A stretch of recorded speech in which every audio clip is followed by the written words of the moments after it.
श्री गणराज राखण्या निज भक्तांची लाज राखण्या निज भक्तांची लाज यावे श्री गणराज राख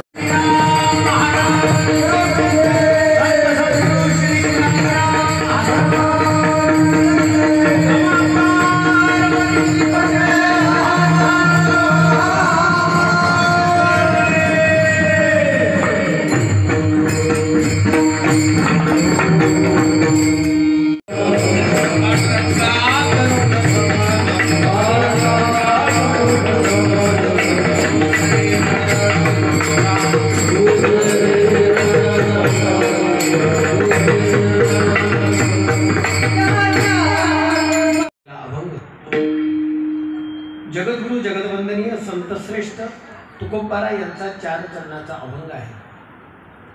अभंगाचा प्रतिपाद्य विषय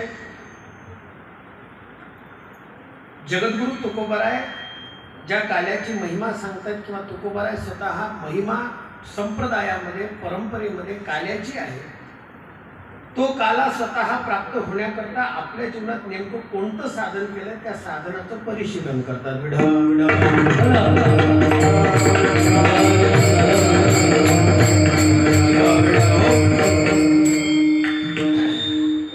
अभंग बहुतांशी सर्वांच्याच परिचयाचा आहे, भजनी मंडळीच्या परिचयाचा आहे, याच्यात नवल नाही.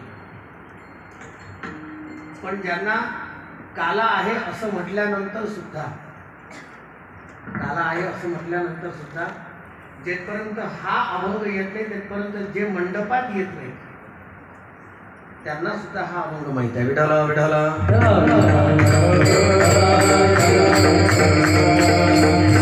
कारण हा अभंग म्हटल्याशिवाय काल्याची पूर्तताच नाही.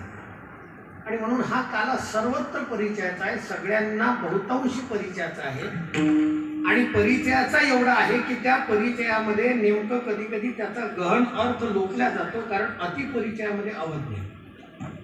त्या पद्धतीने बहुतांशी या अभंगाकडे पाहण्याचा दृष्टिकोन अनेक लोकांचा फक्त एवढ्याच पुरता आहे, अभंग झाला म्हणजे आता प्रसाद भेटणार आहे.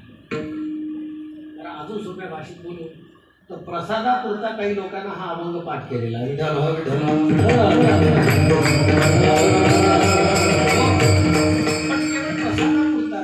आहे प्रसादच, प्रश्नच नाही. हा अभंग म्हणजेच स्वतः प्रसाद आहे, प्रश्नच नाही. कारण काला आपल्या परंपरेने प्रसादच मानले गेले आणि म्हणून आजच्या दिवसाला काल्याचा प्रसंग आहे, याचा अर्थ प्रसादाचाच प्रसंग आहे.